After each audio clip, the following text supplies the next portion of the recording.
NEET പരീക്ഷാ ക്രമക്കേട് അടക്കമുള്ള വിഷയങ്ങളിൽ പ്രതിഷേധം കനക്കുന്നു. പ്രധാനമന്ത്രിയുടെ വസതിക്ക് മുന്നിൽ നടന്ന പ്രതിഷേധങ്ങൾക്ക് പിന്നാലെ പാർലമെന്റിലും നിലപാട് കടുപ്പിക്കാൻ ഒരുങ്ങുകയാണ് പ്രതിപക്ഷം.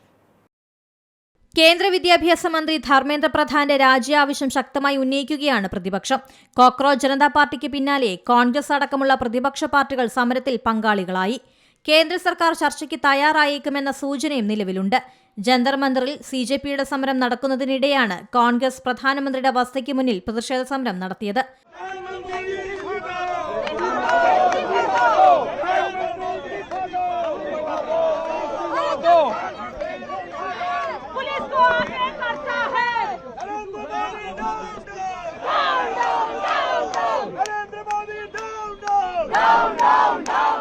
കഴിഞ്ഞ 2 ദിവസമായി ഡൽഹിയിൽ പോലീസും സമരക്കാരും തമ്മിൽ ഏറ്റുമുട്ടൽ തുടരുന്നു. പ്രധാനമന്ത്രിയുടെ വസതിയിലേക്ക് മാർച്ച് ചെയ്ത രാഹുൽ ഗാന്ധി ഉൾപ്പെടെയുള്ള നേതാക്കളെ പോലീസ് വലിച്ചിഴച്ചതോടെ പ്രതിഷേധം കൂടുതൽ വഷളായി.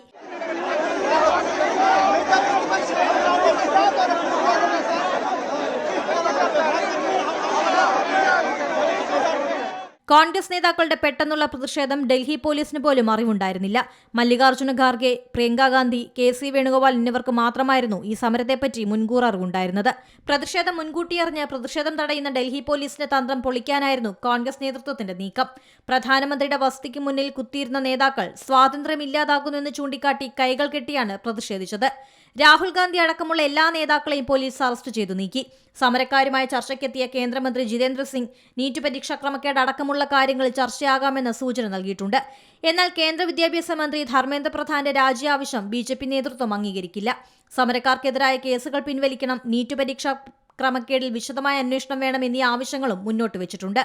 വിഷയത്തിൽ പാർലമെന്റിന് പുറത്തും സംസ്ഥാനങ്ങളിലും പ്രതിഷേധം ശക്തമാക്കാനാണ് തീരുമാനം. അനുനയ നീക്കത്തിന്റെ ഭാഗമായി കേന്ദ്രമന്ത്രിമാരായ JP നഡ്ഡയും ജിതേന്ദ്ര സിംഗും സോനം വാങ്ചുക്കിനെ ആശുപത്രിയിൽ പോയി കണ്ടു.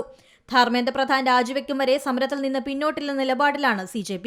അതിനിടെ ജന്തർ മന്ദറിൽ ഒഴികെ മറ്റൊരിടത്തും ഒത്തുകൂടാൻ ആഹ്വാനം നൽകിയിട്ടില്ലെന്ന് CJP നേതാവ് അഭിജിത് ദീപ്കെ പ്രതികരിച്ചു. ജന്തർ മന്ദറിൽ നടക്കുന്നത് സമാധാനപരമായ സമരമാണെന്നും ചില ഗുണ്ടകൾ ഡൽഹിയിലെ പലയിടത്തും ഒത്തുകൂടി ആക്രമണം നടത്താൻ പദ്ധതിയിടുന്നുണ്ടെന്നും ഇവർക്ക് CJPയുമായി ബന്ധമില്ലെന്നും അഭിജിത് ദീപ്കെ പ്രതികരിച്ചു.